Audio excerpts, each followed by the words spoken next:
aurkezpena ospatu da gaur iraiak 21 Plentziko Astilleroko plazan. Eta Euskaraldiaren ekimenari buruz zertxo bait gehiago ezagutzeko, hemen ditugu Sara Muñizguren eta Erlantz Ibarguren goitia. Euskaraldia zer den ez dakiten guzti horientzat, lehenengo galdera izango zen, Euskaraldia zer den? Bueno, Euskaraldia herri ekimen bat da. Orain dela urte bi edo sortu zen Egia auzoan Donostian ideia. Helburua da euskara gehiago erabiltzea eguneroko bizimoduan.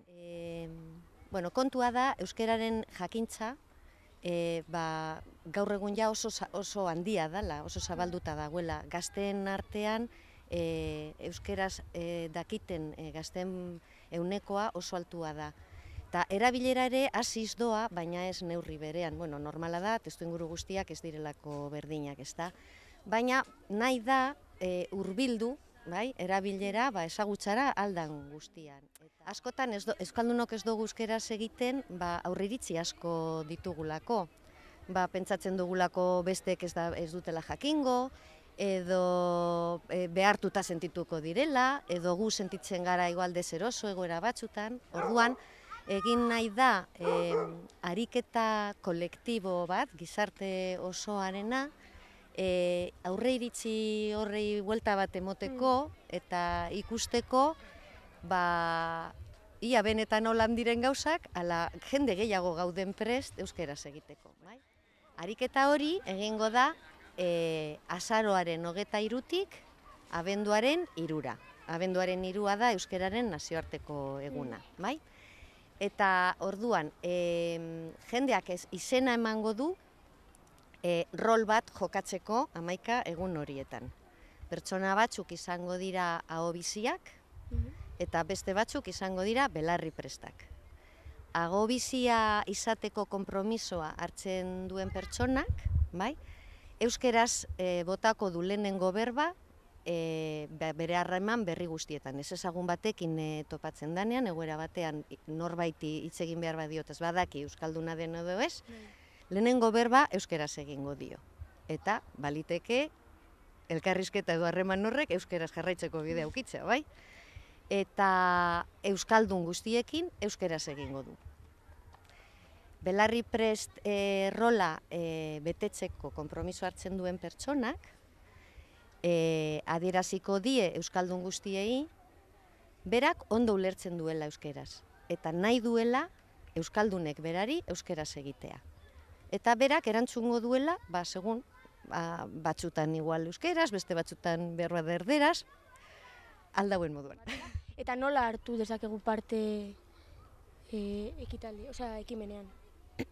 Bueno, parte zuzena hartzeko ariketa horretan izena eman behar da. Atzo zabaldu zen izena emateko epea, badago webgune bat, euskaraldia.eus, eta hor badago horri bat izena emateko online. Hori da aukera bat. Gero, beste aukera bat da, herrietan eta zenbait erakundetan egongo diren esku horriak betetzea. Izena ematen dozu belarri prest izateko edo agobizi izateko. Horrek esan nahi du konpromiso hartzen dozula, 11 egun horietan rol hori ondo betetzeko. Eta horretarako identifikatzeko norden agobizia eta norden belarri presta, izena eman dutenei txapa bana emango zaie, txapa horretan logoa izango da hartu duzun rolarena, eta orduan jendeak jakingo du bakoitza zer den. Eta izen emate horiek non egongo dira, nora joan gaitezke izen ematera? Batetik Plentzian izango dira Goñi portalen, turismo bulegoan zein udaletzean edo, aukerarik izango dugu esku horri, paper horietan, datuek eta jarrita, hor guztiak, datu guztiak jarri, eta horren bitartez da, horri, Sara gondo esan bezala, konpromiso pertsonala aurrera hartu eta Euskaraldian parte hartzeko bidea. Jakin dugunez, Gorlizko aurkezpena urriaren 7an ospatuko da. Eta, horrek zer esan nahi du, Gorliz eta Plentziko Euskaraldiko prozesuak ezberdin joango direla? Bueno, izatez, pareko joan izan gara, pare bat, bilera egin izan ditugu elkarrekin. Helburua da nolabait ere, Euskaraldiak duen helburuetariko bat ere bada, nolabait sinergiak sortzea. Eta Plentziak Gorlizen arteko lotura harremanak eta aspaldion badabiz, uztartzen dabiz, eta horreri eutzita, bada Euskaraldiaren garapenean ere, 11 egun Euskaraz izeneko tarte horretan, azaroaren 23tik eta abenduaren 3 arteko horretan, elkarrekin egingo ditugu zenbait kontu. Helburua hori da, solapatzea, bai, elkarrekin lan egingo dugu eta elkarrekin joango gara aurrera, bai. Euskaraldi hasi baino geratzen diren 2 hilabeteetan, ze ekintza edo ekintzaren bat prestatu egin da, bai Gorliz eta bai Plentzian?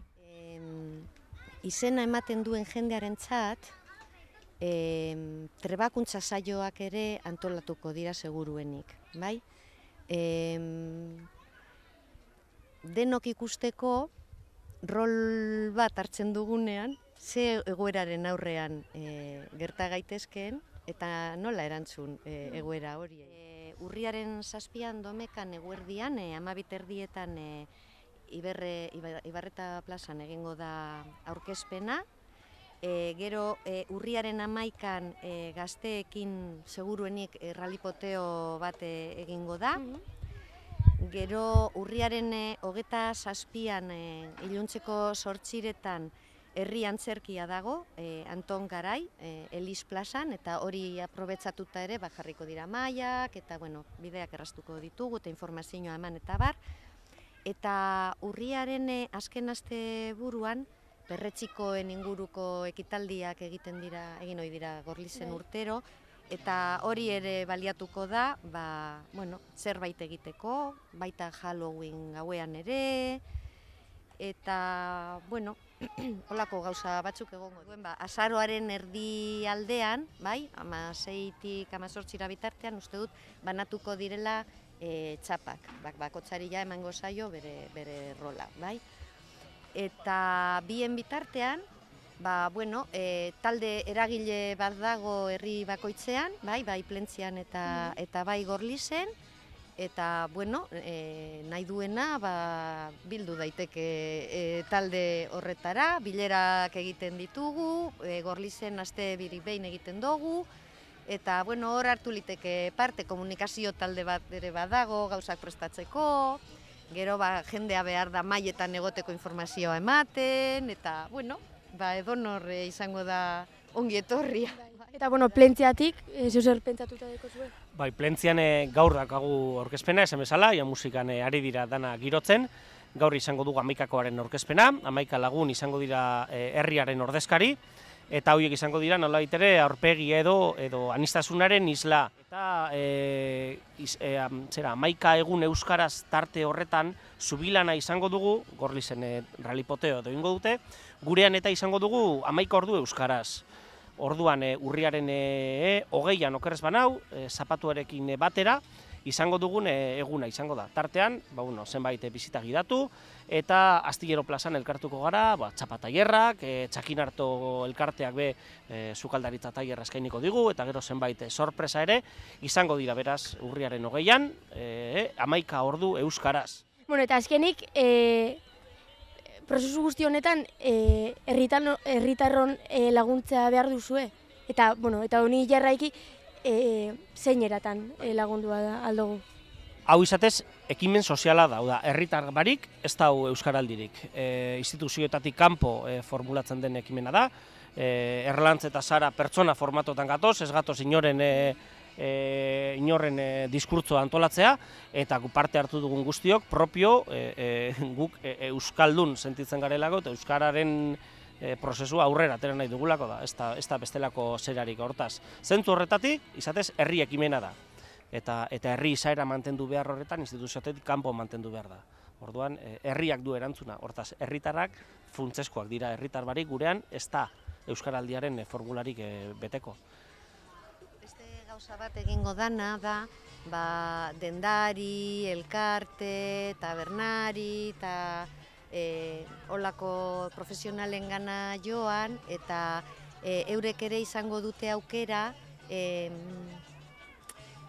pertsona, baina negozio modura ere modu batera esateko, rol bat hartzeko, bai? Eta jarri ahal izango dute, euren dendan, edo tabernan, edo negozioan, hemen belarri prestak gara, edo hemen agobiziak gara, edo hemen belarri prestak eta agobiziak dituzu. Hori ere posible izango da, hori da beste modu bat parte hartzeko, bai? Bale. Eskerrik asko eta gordetzen ditugu datak urriak 7 Gorlizko aurkezpena eta Plentzian urriak 20 11 ordu euskeraz. Hori da. Bale, eskerrik asko.